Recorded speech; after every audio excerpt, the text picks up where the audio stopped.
Hello, my name's Martha. Welcome to my channel, Preparing for Retirement.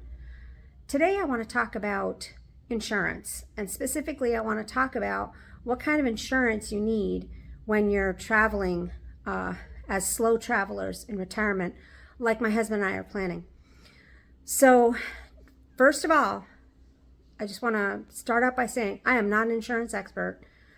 The knowledge I have is gained by research, which includes, not just reading the plans and years of dealing with insurance as my job in the corporate world, but also with the help of YouTubers and insurance agents. So one of the agents that I want to mention right now, and I will link their channel and their website below, is Warren Knox of Warren and Julie Travel. And Warren helped me to get to identify which plan would be best for us, and also to help us to get insurance for this big trip that's coming out. So I wanted to get that said and get that out of the way. I am not an expert. I am not an insurance agent, but I want to share what I've learned. So first of all, there are really two kinds of insurance that you would want to consider when you're traveling when it comes to medical. So the first kind, the way I classify it, is a travel insurance, and that insurance might give you like trip cancellation coverage and lost baggage coverage, and it may have some level of coverage for medical emergencies, perhaps repatriation, depending on what you're getting. And then the other type of insurance, which is the one that I was really interested in, was actual international medical insurance. So that would be more along the lines of what you would have here, maybe an employer coverage, or what you might have gotten on the on Obamacare, on the marketplace here in the United States. So it would be something that would cover you in the event that you had to go from country to country and get medical care. There are different levels of deductibles that you can choose and different max amounts. And there are, of course, at times things that are not covered. Pre-existing conditions may or may not be covered depending on the plan, et cetera, et cetera. So those are the two kinds I'm talking about. One is an actual international medical insurance, health insurance, and the other one is more of like a travel insurance. So let's talk about what I was looking for the first time I reached out to Warren. So about, maybe it was 4 or 5 months ago, 6 months ago, I reached out to Warren because I wanted to be able to, flesh out our budget, how much money we needed to have when we were traveling. And one big part of that is health insurance. I know that there are people, and it's fine, that say, no, I'm just going to, self-pay. I'm just going to pay cash wherever I go. And I do know that a lot of places in the world, that is completely reasonable to expect to do that.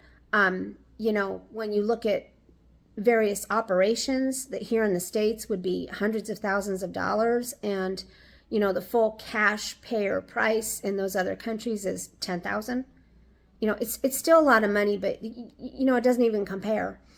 In the United States, if you don't have health insurance and you own a home, to my mind, you're just asking for a world of hurt. It's, you're one medical event away from losing your home. So, that's kind of the mindset I have and where I'm coming from here. So, when I reached out to him, I really was just wanting to be able to get a quote so that I could figure out for my budget. And and he was very helpful. He referred me to several different plans. They're all accessible through his website, but I do suggest that you contact him if you have questions. He's a licensed insurance agent, and he is very helpful. So I did choose one that would provide me what I felt was a decent level of coverage. We plan on using a high deductible, which we've had our entire work life. We've always done a high deductible plan because we really don't go into the doctor's office that often. My husband and I, we don't get sick. We don't have a lot of injuries. And that way, you know, we're shouldering part of the cost with the deductible, and that gives us savings on the premium. So, you know, just to make a definition here, the deductible is the amount that you have to pay before the insurance will then kick in their part. And, you know, that's an overly simplified definition, but that's what it is. So if you want to have no deductible, meaning you want your insurance to pay for the whole thing, well, you know, the way I've always explained it in the past is you don't have any skin in the game. You don't have any reason why you don't go to the doctor for everything. And so the insurance company is going to then charge you more for your premium because they're expecting that kind of behavior, that you're going to go to the doctor's office all the time. And so, you know, your charges are higher. So if you have a high deductible, I'll give an example for one. At my workplace, there's a high deductible plan with a $5,000 annual deductible. And so, you know, if that's your deductible, you're going to hesitate before you go in, let's say, to urgent care with a cold, because it's going to cost you hundreds of dollars. And that's all going to go towards your deductible. And so you're going to think twice about it. And so, you know, the chances are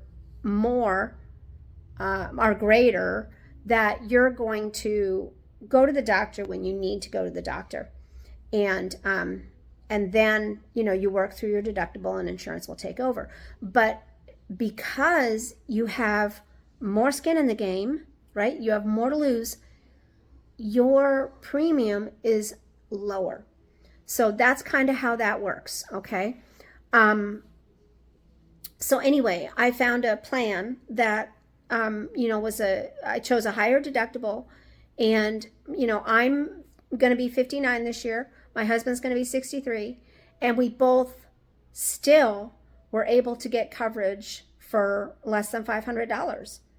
And that coverage actually is worldwide, including the United States, Canada, Japan, I think Taiwan, I forget where else, but there are some high cost areas that maybe, you know, people don't carry because they're going to be traveling the world. But excuse me, but with our situation, I need to come back to the States periodically, well, not periodically, every single year, and stay here for several months and help my family out with my mom.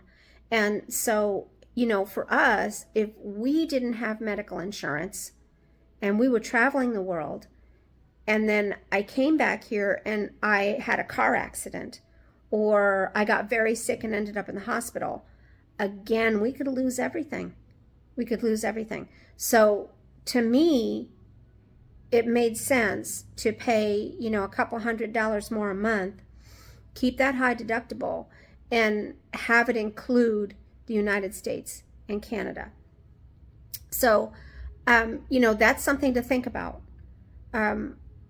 So I found that insurance for us, and I am now able to use that quote in my plans for our expenses. And, you know, I've already told Warren I'm gonna be signing up with you. I just have to wait until we actually retire, because to initiate those plans, you have to actually leave the country. So you have to start out that you've left. They won't let you have that plan in the United States because it is not meant to replace your coverage here in the US. It's not meant for that. So there are some stipulations in the terms for that, so you'll want to check that out. But so going along that vein, there are several different providers for that.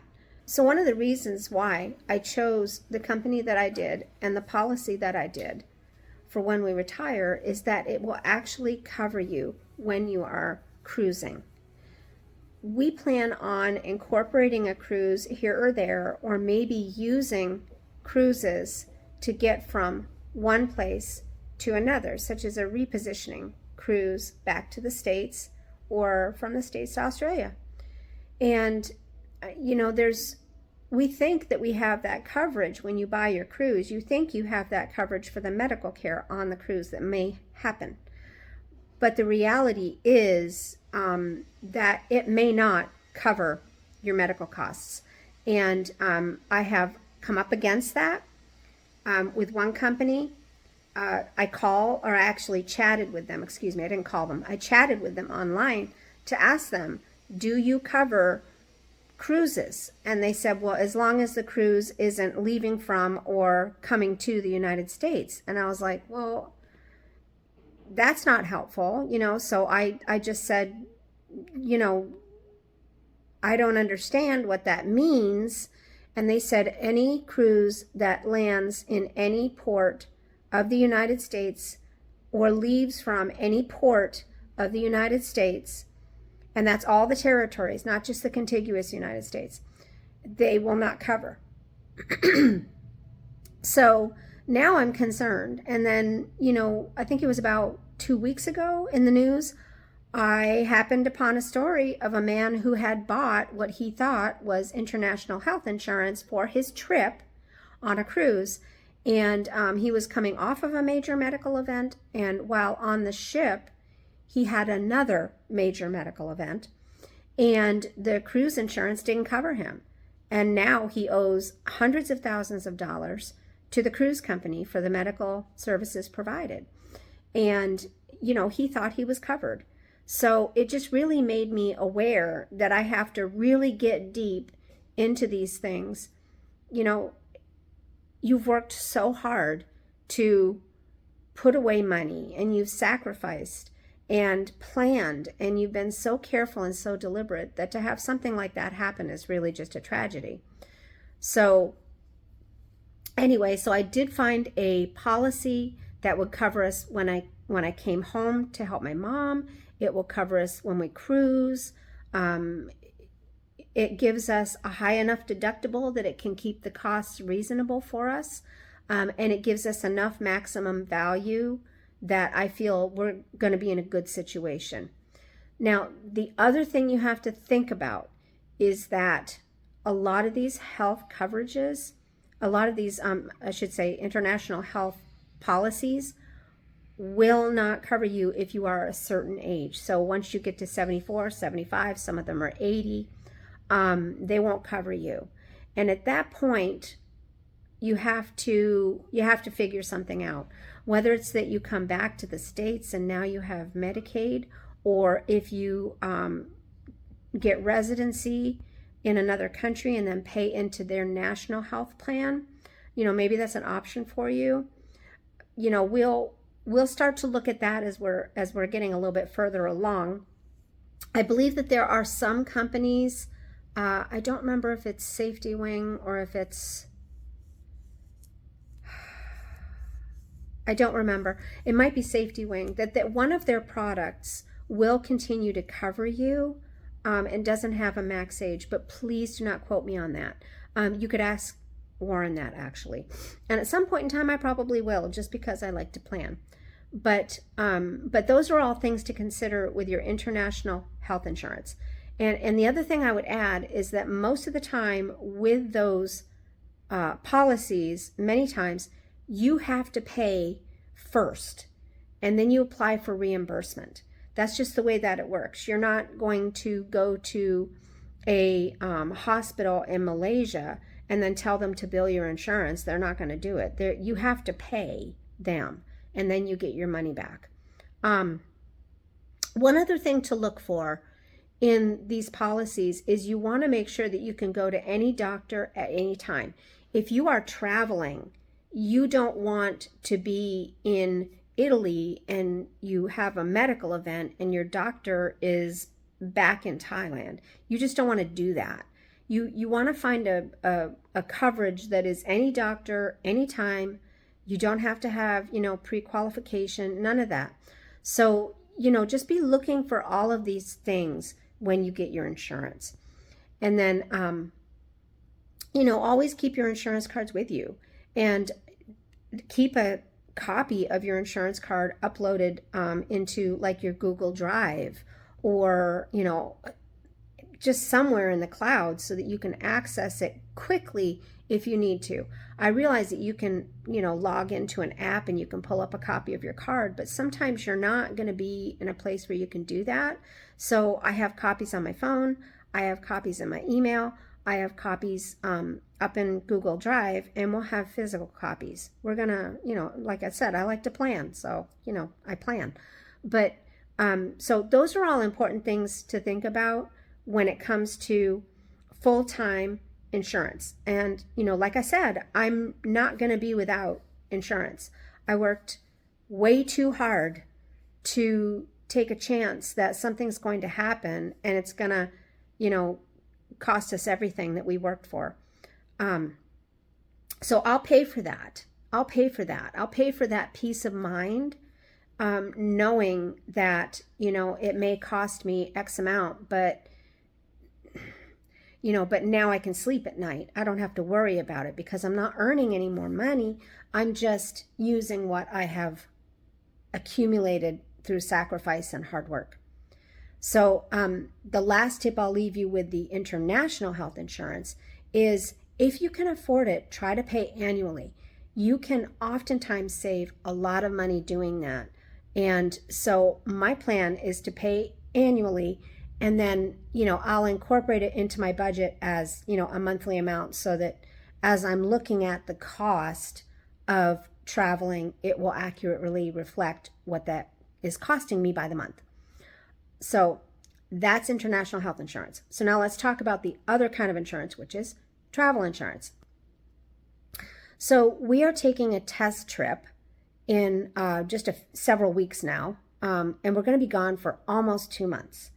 We are going to have feet on the ground in 9 different countries, but we'll be staying in 3 and also taking a cruise. So, that's a lot of places that you could have a medical event. And, I have fantastic insurance with my employer still, but that insurance is only for the United States. And when I'm retired and eventually get to, when I'm participating in Medicaid or Medicare, when I'm participating in Medicare, that almost always is not able to be used overseas. There are exceptions. I don't know what they are. I just know there are some exceptions. This probably involves Air Force bases and, stuff like that. But anyway, or military bases, but I don't know. So anyway, so if you're traveling, you may have insurance at home, but that insurance will not work for you overseas. I can tell you from personal experience, you will get sick overseas. It happens. And especially a trip that's 2 months long, all those flights, all those people that you're coming across, different cultures, different environments, different germs, we may get sick. And so I wanted to know that I would be covered in the event that something happened and I had to be hospitalized, or my husband had to be hospitalized. Maybe we fell and broke an arm, or, whatever. I think I can cash flow those things, but I want to make sure that if it turns out to be something that needs more treatment, that I have coverage. So for that, I reached out to Warren again, and I asked him what he would recommend for just a simple travel insurance that I don't have to sign up for a whole year. And so he did recommend one policy that I can get for however many months I wanted. I just put the dates in and they prorate it for you. And this policy has, again, the higher deductible. It has a higher max value of coverage, and it also covers cruises. I asked him that specifically since we're starting out on a cruise. So this policy in place, this will cover us everywhere we go around the world. And then, of course, as soon as we are back in the United States, our employer health insurance picks up again, and we don't have to worry about it anymore. So I went ahead and paid for that. I got 2 months for both of us, and it came to $323 for 2 months worth of the travel health insurance, and it covers everything. Now, we're not we're not medical tourists, so this isn't like something that would cover, I don't think it would cover like a elective surgery if I decided to go get hip surgery today or something in Thailand. I don't think it, I don't know, I don't think it would cover that. But this is purely just to cover an unforeseen medical event. This is all this is. And so again, safeguarding my wealth, safeguarding the money that we've put aside.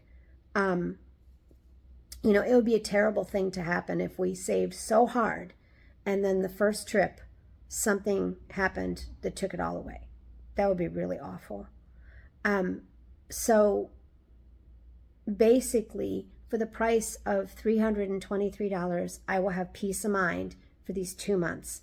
And then the policy that I picked out for our ongoing health insurance, as I said, I picked the coverage that worked for us, and we are older also. And it came out to, I think it was about $400 per month when you buy it and pay annually. It was a huge savings. I know that. It was a huge savings. But we had so many things, so many policies to choose from, so many companies to choose from.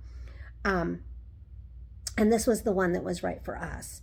But, my advice, having been in the corporate world and helping employees with insurance, among other things, for so many years, is do not go without insurance. Don't do it.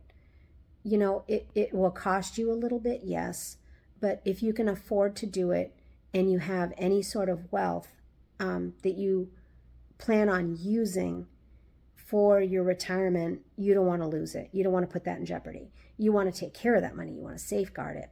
So in order to do that, you need to have some insurance. Now, if you're in a different situation and maybe you don't have savings and you're living on your Social Security check, and nothing wrong with that. I have family that is in that situation. Then, to my mind, insurance at that point, you're a cash payer, and you don't really have a lot for them to take from you with insurance. And so you just work out a payment plan with your bill, and you just work it off over time. I think most places would probably work with you in that. I don't know about all these different countries. They may tell you can't stay. I don't know. But a lot of countries do require that you prove that you have health insurance, just so you can stay there. If you want to get a longer term visa and live there, you have to prove that you have some health insurance. So, my advice is, if you're going to be traveling and you're going to be spending an extended period of time overseas, get insurance. Get insurance. So the last thing I want to talk about with insurance is life insurance. I know that there are various insurances on different credit cards, and sometimes they'll cover up to a certain amount in the event of a death when you're traveling or something like that. That's not what I'm talking about. I'm talking about just pure life insurance, and specifically, I prefer term life insurance. So we do have term life insurance presently through my employer. It is a portable policy, so I can take it with me when I go. And my plan for us is to keep that life insurance until Social Security starts. And the reason why I want to do that is because my plans basically amount to the two of us traveling together and waiting to collect Social Security until we're 70, until we can get the larger amount for my husband, so that when one of us does pass, the person who's remaining has the larger check to be able to go on, because you can only keep one check. That's the way the U.S. Social Security system works. If you both are receiving Social Security and one of you passes, that person gets to choose which check they want to receive. They can't get both. It's terrible, but it's what it is. So, anyway, so if one of us passes before we have a chance to get that larger check, then I want to have some life insurance. It's not tons. We're only going to have like 100,000 each, but that will help us to bridge that difference, because what will happen is if one of us passes, then the other person, so if my husband passes, then the most I can get is either what my amount will be at 70 or his amount at full retirement age, which is 67. And his amount at 67 is still higher than mine at 70. They're close, but it's still a little bit higher. And so I wouldn't have the full amount that I'm looking for. So that life insurance would help to make that difference up. And so that's my purpose. But when we get to 70 with Social Security, then from what I've seen in my forecast, we're pretty good. Even if we don't live to my forecasted age, as long as, we can make it until 70, we're fine. So, so I do recommend that if you are at all feeling tight or anything like that, I do recommend, buying your life insurance. And right now, we pay for the whole thing ourselves. It's a voluntary life insurance plan. And right now we pay, it's $54 twice a month. So it's $100 a month so that people our age can have health insurance or life insurance. Sorry, too many insurances. So that people our age can have insurance and have that extra, little bit to be able to help out if something happens. So that's it. That's all I want to talk about today, was, the insurances for traveling. Also remember that you do have various insurances on your credit card. So if you have a travel credit card, especially like I have the IHG card, which is incredible.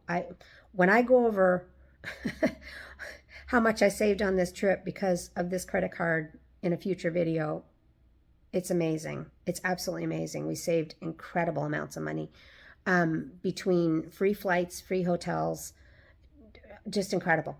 So anyway, I have the IHG card. I have Amex Gold. I have a Chase Business card, Chase Business Inc. And all three of those have really good benefits for travelers. So, so before you go, make sure you know which insurances are on the card that you use to buy that trip or, that portion of the trip or whatever. Just make sure you know what you have and what you paid for, with which card. And that way, if you are entitled to extra benefits, if something goes wrong with the trip, then you can do that. So that's another type of insurance. But anyway, I hope that this helped explain travel insurances and why we chose to get the policies that we chose to get. I can't emphasize enough that if you have questions, please reach out to Warren Knox. He's an insurance agent here in the U.S. That's what he did for a career before he retired. So he is retired now, but he still does help people, and you can get hold of him through his website, which will be linked down below in the description. And I hope that this helped you. And if you have any comments or any experience that you've had with insurances, please put them in the comments down below. I would like to hear them. This is a whole new thing for me to think about medical care overseas. I've had little bits and pieces of it, when I go to Australia and I'd get, one time I had food poisoning and that was the plane, and that's a whole nother story. But anyway, I had to get treatment in Australia and it wasn't very expensive and I cash flowed it and it wasn't a big deal. But if at the time I didn't have insurance, I didn't get insurance for that trip. And so if it had meant a hospital stay, that would have been a bit more of a deal. And I'm glad it didn't happen. I just got to go in and out of a doctor's office. It was very cheap compared to the U.S. But, when you look at it, just please think carefully. When you're going to travel, think carefully. Do I need travel insurance? It is affordable. I would suggest you get it. And then if you're going to be traveling like we will be as nomads, if you can afford it, you ought to think about getting international health insurance. Again, Warren's website rather, which has his contact info, will be in the description. Highly recommend reaching out to him. And I hope this was helpful. And if you like the content, please do like and subscribe. and let me know what you want to hear, because Lord knows I'm planning everything right now. So anyway, I hope you have a fantastic evening, and God bless. Bye.